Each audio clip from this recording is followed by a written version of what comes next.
애굽의 반란을 제압한 아하수에로 왕은 아버지의 유지이기도 했지만 사촌 동생이면서 최측근인 마르도니우스의 아주 끈질긴 설득과 꼬임에 빠져서 그리스 원정을 떠나게 되죠.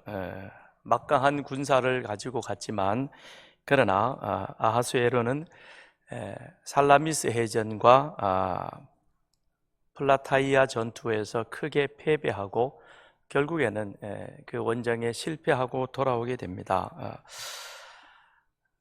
권력을 잡으면 무엇이든지 할 수 있을 것 같지만 그러나 세상에서 내가 할 수 있는 일은 생각보다 그리 많지 않습니다. 사람들은 권력의 주변에 늘 몰려듭니다. 그 이유는 권력이 무엇인가 큰 것을 할 수 있을 것 같아서. 그러나 그것은 마치 제 죽을 줄 모르고 불로 뛰어드는 불나방과도 같습니다. 세상 권력은 영원하지 않습니다. 그러나 우리 하나님은 영원하십니다. 하나님은 바벨론에 그리고 페르시아에 사실 별 관심이 없으십니다. 하나님의 관심은 제사장 나라로 선택받은 유다 나라의 흥망성쇠에 관심이 많으십니다. 왜냐하면 하나님께서는 유다 나라를 통해서 하나님의 구속사를 이루어가야 하기 때문에 그런 것입니다. 하나님은 죄인된 우리 인간, 하나님을 대적하고 하나님의 법을 어기었지만 그러나 그들을 구원하시기 위하여 하나님께서는 여자의 후손으로 구원자를 보내주시겠다고 약속하셨고 그 구속사를 이루어가는 그 귀한 통로가 바로 유대 백성, 이스라엘 백성들인 것입니다. 그래서 그들을 애굽에서 불러내시고 시내산에서 언약을 맺으십니다. 그래서 그들로 하여금 하나님께서는 이제 세상 구원을 위한 통로로 사용하길 원했지만 그런데 이 통로가 문제가 생겨버렸습니다. 가나안 땅에 들어가서 제사장 나라다운 모습의 삶을 살아가야 되는데 오히려 이들은 더 가나안 사람보다 더 가나안 사람이 되어버린, 즉 우상을 숭배하며 하나님의 법과는 상관없는 모습으로 그들을 그렇게 살아간 것이죠. 그러니 그들을 하나님은 다시금 새롭게 해야 합니다. 가나안 땅에서는 더 이상 그것이 되어지지 않습니다. 왜냐하면 곳곳에 우상 천지고 그리고 모든 사람이 다 타락하여 하나님의 길이 아닌 세상의 길로 그들이 치우쳐 나가고 있으니 그들을 고칠 수 있는 길이 없습니다. 그래서 하나님은 그들을 고치기 위하여 바벨론이라고 하는 제국을 도구로 사용하는 것입니다. 그래서 바벨론으로 이스라엘 나라를, 예루살렘을 무너뜨리고 그들을 포로로 붙잡아 가게 하는 것입니다. 그러나 하나님은 계획대로 70년 만에 페르시아 제국을 무너뜨리고 다시금 페르시아 제국을 그들 가운데 세우십니다. 그것은 이제 페르시아의 고레스를 통해서 다시금 그들을 바벨론 제국 안에서 잘 훈련되어진 극상품 무화과 나무로 세워졌던 그들을 다시금 예루살렘으로 보내셔서 성전을 재건하고 그리고 이제는 그곳에서 장차 이 땅의 모든 민족을 위하여 모든 민족을 구원하기 위하여 이 땅에 오실 메시아를 준비할 그와 같은 제사장 나라 사람으로 살아가도록 그들을 예루살렘으로 다시 보내십니다. 그런데 여기에 또 한번 문제가 생기는 겁니다. 거기에 제동을 걸고 나온 사람이 있었죠. 그게 하만인 것입니다. 근데 지금은 에스더도 모르드게도 이 사실은 모릅니다. 그러나 모든 역사를 주관하고 계시는 하나님은 이 사실을 알고 계시는 것이죠. 그래서 그 하만을 제거하고 계속해서 하나님이 계획해 놓으신 이 죄인의 구속사 프로그램을, 큰 그림을 하나님은 이루어 가시기 위하여, 그리하여 지금 모르드게를 그리고 에스더를 이 페르시아 제국 안에서 사용하시는 것입니다. 우리가 하나님의 이 큰 그림을 우리 속에 그리고 있어야만, 그래야 이 에스더서 전체가 이해가 되어가는 겁니다. 그렇지 아니하면 도대체 왜 죽이려고 그랬고 왜 또 이 여인이 왕비가 되어야 되겠고 헷갈리게 되는 것이죠. 하나님은 세상 속에 일어나고 있는 일이지만, 그러나 그 일들을 통해서 하나님은 당신의 구속 사역을 오늘도 이루어가고 계십니다. 그러므로 늘 우리의 관심사는 하나님에게 있어야 됩니다. 하나님의 뜻이, 하나님의 구름 기둥이 어디를 향하여 움직여가고 있는가. 그래서 하나님의 관심사가 여러분 관심사가 되기를 기도하시길 바랍니다. 그렇게 우리는 살아감으로 우리의 인생이 실패하는 인생이 아니라 하나님을 기쁘시게 함으로 하나님 앞에 기억되어지는 성공되어진 인생이 되기를 주님의 이름으로 축원드립니다. 자, 2장 1절은 이렇게 시작하죠. 그 후에 아하수에르 왕의 노가 그침에 1장과 2장을 연결하는 이 과정 속에서 성경은 아주 간단하게 표현하고 있습니다. 왜냐하면 그 중간에 일어났던 일들은 크게 중요하지 않기 때문에 그렇습니다. 그러나 이 중간에는 무슨 일이 있었습니까? 지금은 아하수에르 왕 3년 때에 그리스 전쟁을 위하여 준비하여 큰 잔치를 베풀었고, 그런 가운데 와스드 왕비가 폐위되어졌고, 왕은 군사를 이끌고 그리스 정복을 떠났다가 3년여 원정 기간 동안 크게 실패하고 돌아왔습니다. 그리고 지금 제7년이 되었습니다. 그러니까 4년의 시간이 훌쩍 지나간 것이죠. 그 후에라고 하는 것은 그만큼 시간이 지나간 것입니다. 자, 그런데 이제 하나님께서는 당신의 구속사를 이루어 가시기 위하여 다시금 아하수에르 왕을 그들을 만지십니다. 왜냐하면 그는 하나님의 구속사를 이루어가는 일에 있어서 굉장히 중요한 역할을 해야 되기 때문에 그러한 것이죠. 그래서 그간 전쟁의 실패로 인하여 마음에 큰 타격을 입었을 것입니다. 뿐만 아니라 그날 잔치하면서 왕비를 폐위시키고 나서 전쟁에선 지고 돌아왔죠. 국민들은 그걸로 인하여서 사기는 땅에 가라앉아 버렸죠. 아하수에르 왕 개인으로 볼 때에도 집에 들어왔는데 부인이 없고 텅 빈 곳에 그냥 혼자 남아있으니 그 마음이 어떻겠습니까? 적적했겠죠. 그러니 하나님께서는 이 아하수에르 왕의 마음을 움직여 주십니다. 만져 주십니다. 이방 사람이지만 그러나 하나님께서 당신의 일들을 위하여 그를 다시금 새롭게 세워가는 것이죠. 그래서 전쟁의 실패를 딛고 나라를 새롭게 정비하기 위하여 우선 먼저 아하수에르 왕의 그 한쪽의 빈자리인 왕비를 새롭게 세우는 일들을 이루어가는 겁니다. 그래서 2절에 보면 왕의 측근 신하들이 아뢰되 왕을 위하여 아리따운 처녀들을 구하게 하시되, 참 세상 사는 모습을 우리는 여기서 보게 됩니다. 이게 세상입니다. 세상. 이 측근들이죠. 그렇죠? 이 사람들이 4년 전에 무슨 일 했어요? 폐위시켜야 됩니다. 1장에 그거 나왔잖아요. 그렇죠? 왕의 명령을 거역하더니 있을 수가 없는 일입니다. 만일 이걸 왕이 그대로 용인하면 이 페르시아 전역에 있는 모든 부인들이 들고 일어나서 남편 말을 안 들을 겁니다. 그러니까 보내야 됩니다. 적극적으로 주장했던 사람들이 지금에 와서는 또 뭐라 그래요?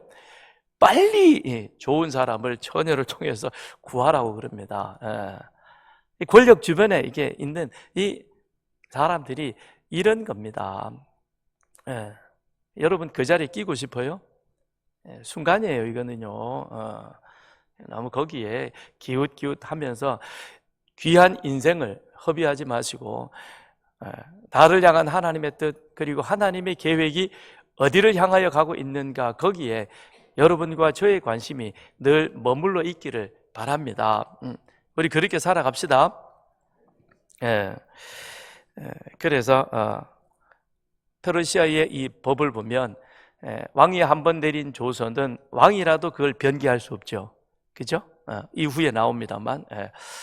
그러니까 와스디가 다시 복권된 자리에 복위할 그와 같은 일은 없을 것입니다. 그러나 왕이 다시 제정신을 추스려 가지고 일을 하나하나 다시 과거를 쫙 더듬어 보았을 때, 그랬을 때 그 책임 소재를 물으면 이 자기들의 자리가 불안합니다. 그러니까 어떻게 됩니까? 빨리 왕의 마음을 다른 곳으로 쏠릴 수 있도록 그렇게 지금 일을 몰아가는 것이죠. 그게 세상 사요, 세상 권력인 것입니다. 세상 권력은 사실상 껍데기인 뿐인 것입니다. 그 권력을 따라가는 이유는 무엇이냐? 자기 때문에 그런 거예요. 오로지 자기입니다. 측근들이 왕에게 빨리 왕비를 얻으라고 하는 그것도 사실은 자기 안위를 위해서 그렇게 하는 것이지 왕을 위한 게 아니라는 것입니다. 여러분, 거기에 대해서 여러분의 지혜가 있기를 바랍니다. 옆에 와가지고 막 이렇게 딸랑딸랑 하는 사람, 왜 그럴까? 내가 뭔가 힘이 있어 보이고 뭐 밥이라도 한 그릇 사줄 것 같으니까 와서 그러죠. 정말 내 옆에 있는 사람은요, 내가 힘들고 어려울 때 옆에 있는 그 사람이 진짜예요.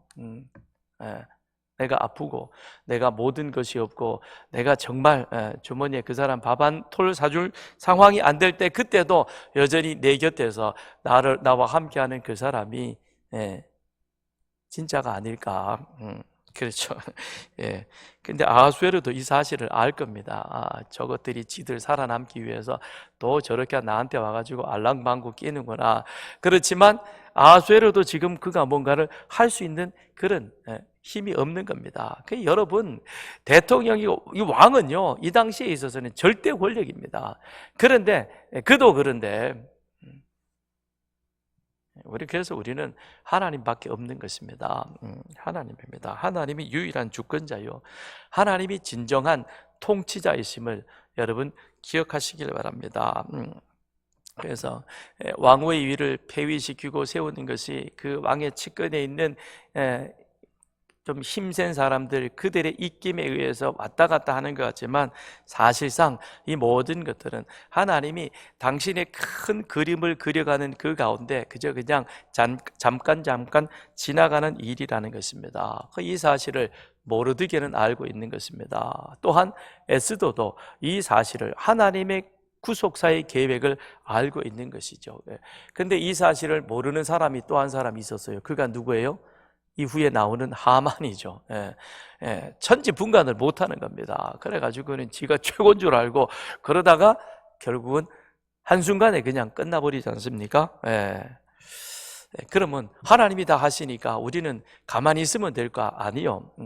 주님께서 제자들을 세상으로 보내시면서 뭐라고 부탁하셨는가 하면, 내가 너희를 보냄이 양을 이리떼 가운데로 보냄 같도다 그랬습니다. 그러므로 너희는 뱀처럼 지혜롭고 비둘기같이 순결하라라고 말했습니다. 여러분, 세상은 절대 교회에 대해서, 예수에 대해서 호의적이지 않습니다. 하나님을 대적하고 하나님을 제거하려고 하는 일이, 이게 세상인 것입니다. 왜냐하면 그래야 자기들이 살아가고 있는, 계획하는 이것이 그냥 편안하기 때문에 그런 거예요. 불법이기 때문에. 근데 하나님은 빛이요 정의이기 때문에 그게 용납이 안 되어 가거든요. 그래서 어떻게 하든지 교회를 무너뜨리려고 하는 것이, 이게 세상 권력, 세상의 모습인 것입니다. 거기에 대해서 주님은 우리들에게 뭐라고 말씀하시느냐? 너희는 뱀처럼 지혜로우라 그랬습니다. 뱀처럼 지혜로우라는 것은 분별력이 있고 신중해야 한다는 것입니다. 그래서 우리는 행동 하나하나에 대해서, 말 하나하나에 대해서 신중해야 되고, 또한 하나님의 지혜를 구하는 자가 되어야 하는 것입니다. 비둘기같이 순결하라 그랬습니다. 그리고 순수해야 하는 것입니다. 악과 구별되어진 그런 거룩한 삶을 우리는 추구하며 나아가야 하는 것이죠. 이렇게 왕의 조서가 전국에 이제 반포되어지니 5절에 도성수산에 한 유다인이 있으니 이름은 모르드게라, 그는 베냐민 자손이니 라고 시작이 되어집니다. 그래서 그도 어떻게 됩니까? 왕의 명령에 따라 에스더도 거기에서 이제 선택이 되어져서 수산궁으로 오게 되는 것입니다. 근데 여기 보면 모르드게에 대해서 설명을 하고 있는데, 모르드게는 어떤 사람이냐? 베냐민 자손이고 기스의 증손이며 시므의 손자요 야일의 아들이라.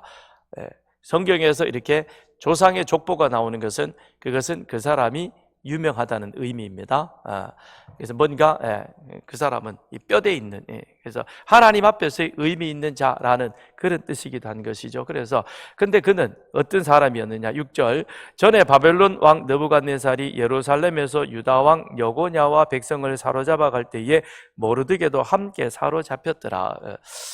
이게 지금 헷갈리는 그런 내용들입니다. 왜냐하면 히브리 원문에 보면 5절에 모르드게가 나오고 6절에는 모르드게라는 이름이 나오지 않습니다. 그런데 우리 개역 성경에는 모르드게라는 이름을 또 집어넣음으로 말미암아, 자, 전에 바벨론 왕 느부갓네살이 예루살렘에서 유다 왕 여고냐를 사로잡아갈 때, 이게 2차 포로거든요. 그럼 2차 포로가 언제 있었는가 하면 기원전 597년입니다. 그리고 지금 아하수에로 왕 때에 이 에스더의 사건이 일어난 이것은 기원전 479년입니다. 따지면 120년의 차이가 납니다. 약 118년, 120년 정도 차이가 납니다. 그러면 모르드게 나이가 몇 살이 되는 거예요? 최소 121살은 돼요. 그죠? 그렇잖아요. 한 살 때 왔다고 생각을 해보면 그렇잖아요.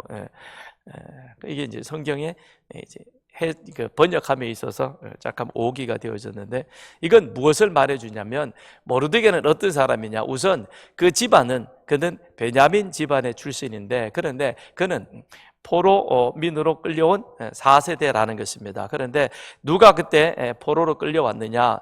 여고냐 왕이 바벨론 2차 포로 때 끌려올 때에, 그때 모르드게의 그 할아버지인 기스, 기스가 오게 되어졌고, 그래서 기스가 끌려와서 바벨론 땅에 살면서 아들 시므이를 낳고 야일을 낳고, 그리고 페르시아 시대에 지금 누가 살고 있느냐? 모르드게라고 하는 그 사람이 살고 있다라는 것이죠. 그러니까 결론은 무엇입니까? 모르드게는 예루살렘에서 바벨론 제국에 의해서 포로로 끌려온 후손인데, 그런데 지금은 페르시아 시대에 있어서 상당히 높은 고위 관직에 있는 그와 같은 사람이다라는 것을 성경은 우리에게 말해주고 있는 것이죠. 한편 이것은 바벨론의 역사를 또한 함께 말해주고 있죠. 왜 하나님께서 유다 백성들을 바벨론의 포로로 붙잡아 왔느냐? 그건 다름이 아닌 이스라엘 백성들을 제사장 나라 거룩한 백성으로 다시금 새롭게 세우기 위한 하나님의 극상품 무화과 프로젝트에 의해서 끌려오게 되어지는 것이죠. 그러니까 제가 서두에도 말씀을 드렸듯이, 이제 하나님이 이스라엘을 선택하신 것은 창세기 3장 15절에 있는 그 말씀을 성취시켜 가기 위해서 아브라함과 이스라엘 나라를 선택을 하신 것인데, 그래서 가나안 땅에 들어가서 살도록 그렇게 허락을 해 주셨는데, 근데 문제는 가나안 땅에 들어갔던 이들이 제사장 나라 백성으로 세상 가운데 여호와가 하나님심을 드러내야 되는데 그렇게 살아가지를 못했던 것입니다. 그래서 하나님은 그들을 새롭게 하기 위해서 바벨론을 도구로 사용하여서 바벨론의 포로로 그들이 끌려오게 된 것이죠. 근데 일반적인 생각은 전쟁 포로로 끌려가면 망하는 것이죠. 그렇잖아요? 전쟁 포로로 끌려가서 뭘 하겠습니까? 그러니까 이 당시에도 그랬습니다. 포로로 끌려가는 사람들을, 예루살렘에 남아있던 사람들이 굉장히 딱하게 생각했습니다. 저들은 어떻게 하면 좋냐? 이제 고향 땅을 떠나서 포로로 잡혀갔으니 완전히 망했구나. 그러나 하나님의 계획은 그게 아니었죠. 그들을 그곳에서 여고냐와 함께 약 1만여 명의 사람들을 데리고 와서, 그리고는 이 바벨론 그 제국 안에서 그들을 새롭게 만들어가는 겁니다. 그런데 끌려온 사람들이 하나님을 오해하기 시작합니다. 하나님의 힘이 약해서 우리를 바벨론에게서 지켜주지 못했다.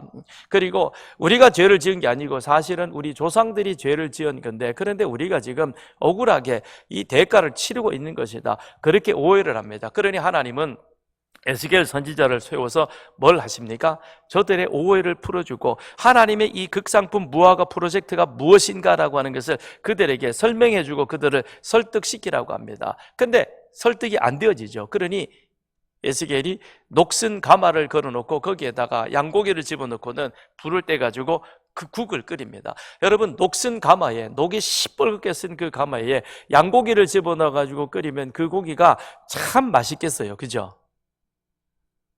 오늘 점심에 그 고기가 나오면 여러분 드시겠어요? 아니면 화내시겠어요? 오늘 주방 큰일 났다, 그죠? 절대 안 먹어요. 왜요? 녹물이 비어 있으니까 못 먹는 거죠. 그러니까 그렇게 팍 끓여가지고 못 먹는다는 거예요. 지금 너희들의 상태가 이렇다는 겁니다. 그래서 너희들을 이 안에, 솥 안에 있는 녹을 제거하기 위해서 바벨론에 데려온 거고, 그래서 바벨론 제국으로 인하여 너희들이 끓여가지고는 이 안에 있는 녹을 싹 제거하고 깨끗한 가마솥을 다시 만들 것이다. 그래서 그들을 다시금 어디로 보내느냐? 바벨론에서 고국 땅 예루살렘으로 보낸다는 겁니다. 그게 누구를 통해서 가느냐? 페르시아 제국을 통해서 간다는 거죠. 이걸 누가 깨닫습니까? 다니엘이 와서 깨닫잖아요. 환상 가운데 제국에 변동되어지는 이 사실을 깨닫는 거. 야, 우리는 여기 70년밖에 안 있구나. 그 다음에는 바벨론은 무너지고 페르시아 제국은 다시 새롭게 지어지고, 그리고 이사야 선지자가 예언했던 것처럼 고레스 왕이 우리를 다시 예루살렘 고국 땅으로 돌려보내줄 것이다 라는 사실을 아는 것이죠. 그래서 그때부터 그들이 다시금 하나님의 율법과 계명을 공부하기 시작합니다. 그렇게 해서 세워진 사람이 누구였느냐? 모르드게였고, 그 다음에 느헤미야였고, 그리고 에스라였던 것이죠. 놀랍지 않습니까? 하나님의 계획이 마침내 바벨론 땅에서 실현되어졌고, 그것이 성취되어지자, 그러자 하나님께서는 1차, 2차, 3차 페르시아로부터 귀환하게 만들어서 그리하여 다시금 예루살렘 땅을 새롭게 재건하고 장차 오실 예수 그리스도를 맞이할 수 있는, 그를 준비할 수 있는 그와 같은 귀한 사람으로, 나라로 그들을 새롭게 세워가는 것입니다. 에스더도 이 사실을 알게 된 것이죠. 그러면서 그는 그렇게 세워졌을 뿐만 아니라 그를 통해서 일하시는 하나님을 이 에스더는 신뢰하게 되는 것입니다. 8절에 가서 보시죠. 왕의 조수와 명령이 반포되며 처녀들이 도성 수산에 많이 모여 헤게의 수하에 나아갈 때 에스더도 왕궁으로 이끌려가서 궁녀를 주관하는 헤게의 수하에 속하니, 헤게가 이 처녀를 좋게 보고 은혜를 베풀어 몸을 정결하게 할 무품과 일용품을 곧 주며, 또 왕궁에서 의뢰주는 7 궁녀를 주고 에스더와 그 궁녀들을 후궁 아름다운 저소도로 옮기더라. 에스더가 자기 민족과 종족을 말하지 아니하니 이는 모르드게가 명령하여 말하지 말라 하였음이라. 에스더가 어디로 갔습니까? 이끌려가서 왕궁으로 이끌려갔다. 수동형입니다. 페르시아 전역에 내려진 왕의 명령을 어느 누가 감히 거역할 수 있겠습니까? 그러니까 에스더도 그 가운데 선택함을 받아서 그리하여 어디로 가게 되어졌냐면 수산궁으로 옮겨지게 된 것이죠. 세상 권력의 한 단면을 보여주고 있습니다. 아까도 말씀드렸듯이 이 측근들은 자기 책임을 벗어버리기 위해서 이 페르시아 전역에 살고 있는 아리따운 처녀들을 구하여서 왕비로 삼으라 그랬잖아요. 그 목적을 달성하기 위해서 지금 전역에 있는 처녀들을 다 데려오는 것이죠. 그렇죠? 여기에 개인의 인권이 있습니까? 개인의 프라이버시가 그것이 허용되어집니까? 없습니다. 그냥 보고 이쁘다, 괜찮다, 좋다 그러면 전부 다 잡아가는 거예요. 이끌어가는 겁니다. 그러니까 내 의지보다는 선택되어진 걸 또 좋게 여길 수도 있겠죠. 이참에 내가 잘하면 뭐가 될 수 있어요? 왕후가 될 수 있으니까 까짓것 한번 해보자 그러고 거기에 또 들이미는 사람도 있을 것입니다. 그런데 세상 권력은요, 나라를 위하고 전체를 위한다 그러지만 사실상 그 안에 가만 들어가 보면 뭐랍니까? 모든 개인의 권력, 그 자유와 이 인권을 그냥 무시하고 그냥 가는 거예요.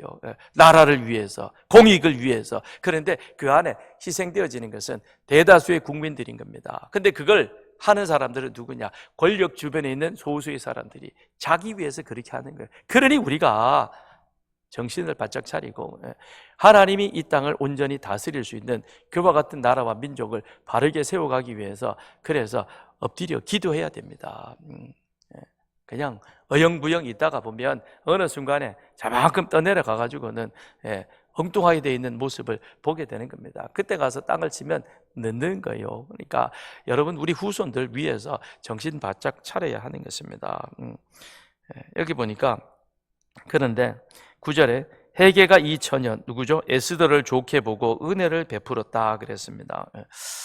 헤게가 에스더에게 은혜를 베풉니다. 근데 에스더를 위해서 그럴까?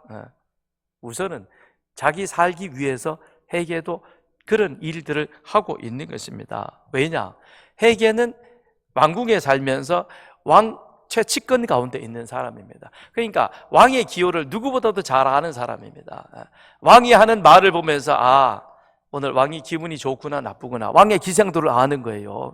그리고 왕이 기분 나쁠 때는 내가 뭘 해주면 왕이 기분이 좋아지고, 그리고 왕이 지금 이 상황에는 무슨 것을 주면은 왕이 분위기가 바뀌어진다. 이것쯤은 회개가 꿰뚫고 있는 거예요. 그러니까 딱 여러 사람들을 보는 가운데에서 누구를 주목해서 봅니까? 에스더를 주목해 보는 것이죠. 아, 내가 쟤를 잘 이렇게, 표현이 좀 그렇습니다만, 왕의 마음에 드는 도구로 사람으로 만들면, 그러면 나도 편해지겠고, 그리고 모든 분위기가 좋아지겠다. 이쯤은 회개가 이미 다 꿰뚫고 있는 겁니다. 예.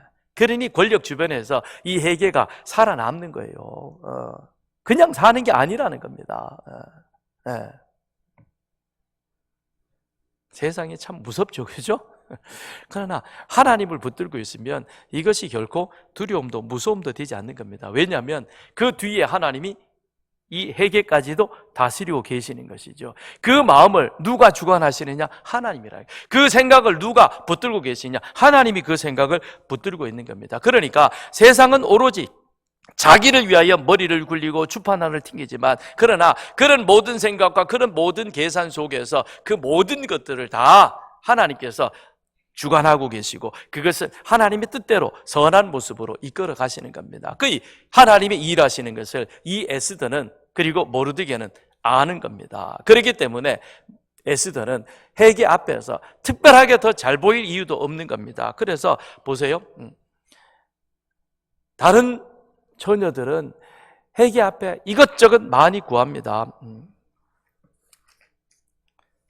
13절에 가서 보십시오. 처녀가 왕에게 나아갈 때에는 그가 구하는 것을 다 주어 그랬습니다. 내 순서가 되면 어떻게 해요? 이것저것 다 요구할 수 있다는 겁니다. 그런데 그 위에도 보면 그랬죠. 9절, 은혜를 베풀어 몸을 정결하게 할 물품, 일용품을 곧 주며, 또 왕궁에서 의뢰 주는 이런 것들, 기본적으로 주는 것 외에도, 그 다음에 이 사람들, 지금 간택되어져 온 이 여인들에게는 더 많은 것들을 요구할 수 있는 겁니다. 그러니까 13절에 이제 차례가 되어지면 이 한 번의 기회네. 이 한 번의 기회에 왕의 마음을 잡느냐 못 잡느냐에 따라서 자신의 운명이 결정되어지니까 어떻게 하든지 한번 해보려고 막 노력하고 방법을 다 동원합니다. 그러나 에스더는 어떻게 합니까? 그렇지 않는 거예요. 왜 그럴까요? 하나님의 일하심을 아는 겁니다. 그렇기 때문에 이 세상 가운데 살면서도 그는 세상에 휘둘리지 않는 것이죠. 에스더가 멋있지 않습니까? 그런 에스더가 되기를 바랍니다. 우리 모두가 다 에스더처럼 하나님의 일하심을 믿고 하나님 앞에 내어놓고, 그리고 하나님이 나를 어떻게 사용해 가실 것인가, 내 일을 하나님은 어떻게 만들어 가실 것인가, 1년 후에 나를 어떻게 만들어 가실 것인가, 하나님의 일하심에 대한 기대감이 여러분에게 있기를 바랍니다. 아멘. 저는 그런 기대로 요즘 하나님 앞에 기도합니다. 제가 이 서산교회에서 은퇴하고 나가면 그 다음 하나님께서는 저의 삶을 어떤 모습으로 이끌어갈 것인가. 제가 수리남에 간 것도, 그 다음에 명성교회에 와서 서산교회로 오게 된 것도, 이게 내 계획보다는 하나님의 계획하심에 따라서 제가 여기까지 왔거든요. 그 다음은 어떻게 갈 것인가, 하나님이 나를 통해서 그 다음엔 무슨 일을 계획하고 계실까, 요즘 기대감이 많습니다. 여러분에게도 그런 기대감이 있기를 바랍니다. 아멘. 우리 그런 기대감을 가지고 살아가야 되는 것이죠. 그래서 여기 9절에 보면 회개가 이 처녀를 좋게 보고 은혜를 베푼다. 여기서 말하는 은혜가 헤세드입니다. 이건 하나님께서 일하실 때 주로 사용되어지는 단어인데, 하나님의 단어인데, 그런데 지금 이걸 회개에게 사용하고 있습니다. 그 얘기는 무슨 얘기냐면, 이미 하나님께서 회개를 붙잡고, 그리고 회개를 통해서 하나님의 은혜가 누구를 통해서 흘러가고 있느냐? 에스더에게 흘러가고 있다는 겁니다. 왜 에스더에게 이와 같은 하나님의 은혜가 흘러가느냐? 에스더는 순종의 사람이기 때문에 그러한 것입니다. 그래서 모르드게가 에스더가 궁으로 들어갈 때 부탁했던 게 무엇입니까? 10절에 보면 너는 민족과 종족을 말하지 말라 그랬습니다. 유대인은 소수 민족이고 페르시아 왕궁 안에서 어떤 일이 일어날는지 모르니까 그래서 모르드게가 그랬을 수도 있을 것입니다. 그러나 한편 그것보다는 모르드게는 하나님의 때를 기다리는 지혜로움을 에스더와 함께 나누었던 것이죠. 그러니까 같이 함께 포로민으로 바벨론에서 페르시아로 살아가면서 하나님이 일하시는 그 모습을 모르드게도 에스더도 함께 보아왔던 것입니다. 그러기에 지금 이 상황 속에서 하나님이 내 사촌 동생 에스더를 궁으로 보내시는 이 가운데 하나님의 일하심은 무엇일까? 그러니 우리는 잠잠히 참아 하나님의 일하심을 기대하는 마음으로 나아가자. 그러니 굳이 나를 드러내고 내가 뭘 할 이유는 없다는 거죠. 대신 주님께서 말씀하셨던 것처럼 뱀처럼 지혜롭고 비둘기같이 순결하게 하나님의 지혜로 우리는 준비되어지고, 그리고 세상과는 구별되어진 순수함을 가지고 하나님을 경외하는 자로 나아갈 때 하나님께서는 그를 버리지 않는다는 것입니다. 그런데 이런 에스더의 모습은 20절에 가서 보면 에스더는 모르드게가 명령한 대로 종족과 민족을 말하지 아니하니 그가 모르드게의 명령을 양육받을 때와 같이 따름이더라. 이게 지금 언제입니까? 이제는 왕으로 간택되어져 가지고 있는 그 자리입니다. 왕후가 되었지만 그래도 여전히 에스더는 어떻게 합니까? 모르드게 앞에서 순종적인, 즉 하나님 앞에서의 순종적인 기와 같은 모습으로 가게 되는 것입니다.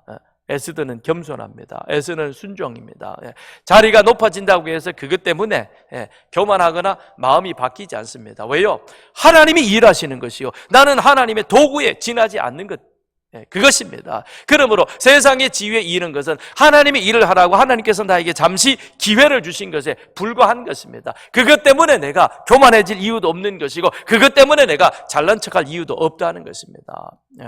하나님이 우리에게 더 물질의 축복을 주신다면 더 많은 사람에게 하나님의 사랑을 베풀라고 주신 것이요, 그러므로 그걸 우리는 그렇게 선용하면 되는 겁니다. 하나님이 우리 교회에 은혜를 주시면 하나님께서 더 많은 일을 우리로 하여금 하기 위해서 우리를 붙잡고 계시는구나, 그 일에 우리가 순종하면 되는 것입니다.